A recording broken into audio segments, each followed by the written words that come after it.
শুক্রবার সন্ধ্যায় মুর্শিদাবাদের সাগরদিঘি থানার বাহালনগর গ্রামে শ্বশুরবাড়ির সদস্যদের গায়ে তরল দাহ্য পদার্থ ঢেলে আগুন লাগানোর ঘটনায় শনিবার সকাল পর্যন্ত মোট 4 জনের মৃত্যু হয়েছে।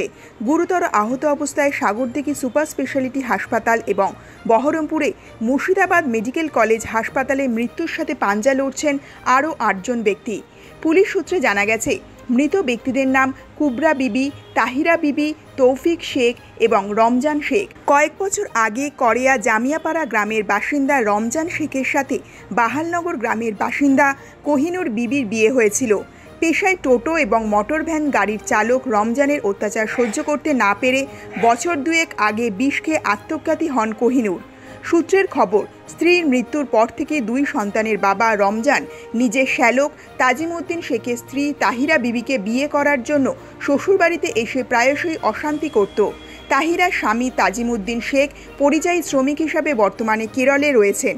স্বামীর বাড়িতে না থাকার জন্য রমজান তাহিরাকে বিয়ে করার জন্য পরিবারের উপর চাপ দিচ্ছিল।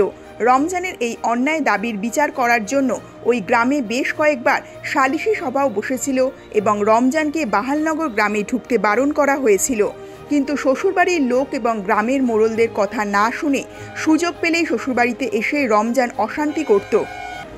স্থানীয় সূত্রে জানা গেছে, শুক্রবার রাতেও শ্বশুরবাড়িতে এসে রমজান তাহিরকে বিয়ে করা নিয়ে অশান্তি করছিল। সেই সময় হঠাৎই সে নিজের সাথে থাকা তরল দাহ্য পদার্থ শ্বশুরবাড়ির লোকেদের গায়ে ঠেলে আগুন ধরিয়ে দেয়। আগুন লাগার পর একটি বিস্ফোরণের শব্দ শুনতে পেয়ে ওই পরিবারের প্রতিবেশীরা তাদেরকে বাঁচাতে এলে তাদের মধ্যেও কয়েকজন আহত হয়।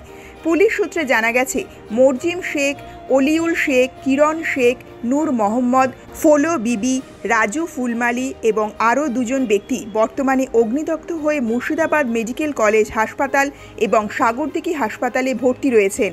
হাসপাতাল সূত্রে জানা গেছে, মুর্শিদাবাদ মেডিকেল কলেজে ভর্তি থাকা 3 জন আহতের অবস্থা অত্যন্ত আশঙ্কাজনক।